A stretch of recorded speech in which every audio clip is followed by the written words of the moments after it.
นี่เขาเรียกว่าลูกแก้วพระอินทร์ลูกกงพระอินทร์เวลามันมีภัยอันตราย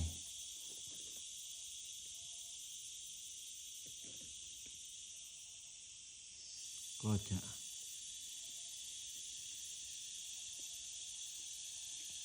ที่มวลเป็นกลุ่มมันเป็นลูกบอลมันเป็นกลุ่มภัยอันตรายจะเป็นเหมือนลูกแก้วพระอินทร์ตัวนี้ลักษณะมันลูกแก้วกลมลูกแก้วพระอินทร์ยังไงหรือเปล่า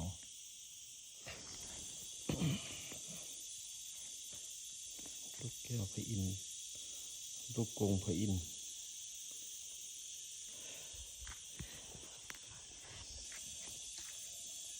เหยียบก็ตายเลยเหยียบลูกเราต้นสาระออกดอกละลูกเรา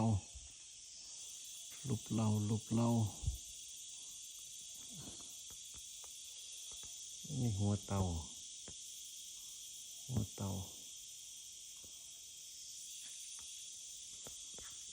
อันนี้หน้าปูฤาษี